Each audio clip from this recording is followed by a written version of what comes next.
Hiya, my name's Bruce Fummey. Today, I'm in the Grassmarket in Edinburgh. Now, as we come out of COVID this August, it's much more hustle and bustle and noise than it has been.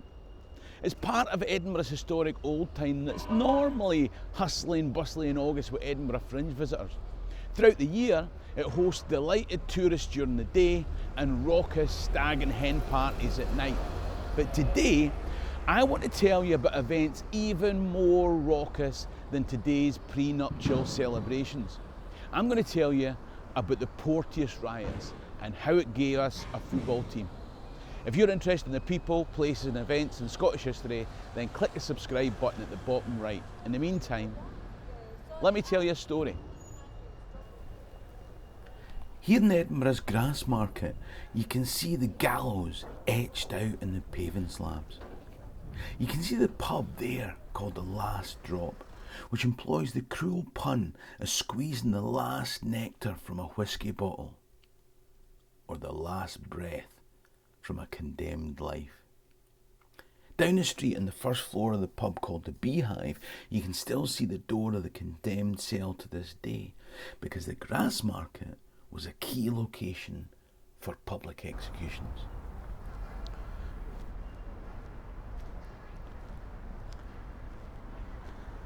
It's the 14th of April 1736, almost 300 years ago. And on that day, a man was brought here to the Grassmarket in Edinburgh to be hung or hanged. He was a smuggler, a criminal, a popular hero maybe, because nobody likes paying taxes. In those times, poor folk would see smugglers a bit like the guy who brought cheap fags and booze from the continent when we were in the EU. He's not really a criminal. That was the attitude both north and south of the border with England. Of course, the situation here in Scotland was special. Isn't it always? Remember the poll tax? Oh, poll tax. Two words that create an emotional response like a dog salivating over a clanging bell. The thing is that Pavlov fed the dogs. He didn't take away the free school milk. That's a reference to Thatcher, the milk snatcher.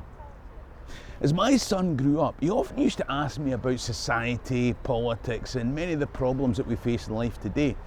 And my answers would often start with, well, in the 80s, one day we were driving along the road, and when some idiot cut me up, I started shouting and screaming and beeping my horn, and my wee boy next to me turned to me and he said, I suppose that was Thatcher's fault as well. It probably was. And I'm guessing there'll be people in Liverpool, Newcastle, Wigan and London who'll agree with me on that. Anyway, back in 1736, the union with England was less than 30 years old. Now, 6 years after the union, the plea by Scottish MPs in Westminster was to undo it, but they'd been outvoted by English MPs. At least one of the gripes in Scotland was taxation. Poll tax. Going into this union, England had been continually at war, building its empire, and so it was burdened with debt. As such, taxes were higher in England, but they didn't get the poll tax. So those taxes to pay for English wars were now being imposed in Scotland. The most infamous was the malt tax. That had been imposed in direct contravention of the Act of Union. Now, I've made a video about the malt tax riots and I'll leave a link to that at the end of this one. The point is that Scots were seeking to avoid taxes. In the process, one of those nice smuggler chaps had been caught with two of his pals stealing from an excise man, a bit like Robin Hood. Tommy Sheridan? Nah. One of the three smugglers had his death sentence commuted to transportation, but as the day of execution approached, the other two were taken for their final church service. One of them, Andrew Wilson, threw his mate over the pew, grabbed one guard with one hand, grabbed a second with another, and caught a third one in his teeth. A gay man would have been able to skewer a fourth. Come on, the gays. Anyway, because of Wilson's selfless act, his mate managed to escape and make off for the safety of the Netherlands. Wilson was now even more of a hero. So needless to say, on the day of his hanging, the crowd were restive. Now, the accounts that I've read vary. I get the impression it depends on the writer's politics. Not like today, eh? But Alan Ramsay, a poet of the day and an inspiration to Robert Burns incidentally, was an eyewitness. And he said that a small boy threw a stone at the hangman. Now, that was a common event on occasions like this. But this time, things got out of hand. The provost had been caking his pants about the whole affair in the first place, and he called out the town guard. They were led by a guy called John Porteous. Definitely the panto villain. Porteous had a reputation for being harsh, brutal and tyrannical. Accounts say that he ordered the guard to fire above the heads of the crowd. The only thing was, when they did that, what they were doing was they were shooting the people watching the hanging from their windows above. You plonkard! The crowd went wild at this. Now, there's debate here, but most accounts say that Porteous ordered his men to fire into the mob. Some say that he himself fired the first shot. Either way, people were killed, people were injured, and the mob weren't satisfied until the provost had Porteous put in jail. Many witnesses spoke against Porteous at his trial, and having been convicted of murder, he found that he was now the star attraction at the next Grassmarket hanging. Now, the London government sought to overrule Porteous' conviction made here in Edinburgh, and they delayed the hanging. The London government were attempting a power grab of devolved powers, and people weren't having it. Ooh, politics, politics. Time to stop listening and shout slogans. Both of you, stop it.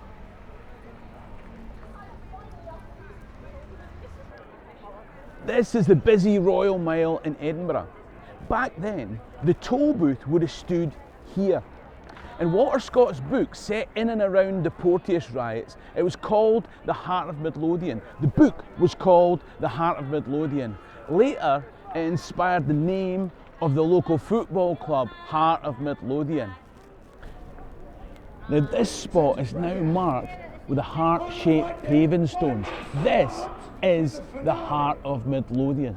Local people spit on it to this day as a mark of disrespect to authorities.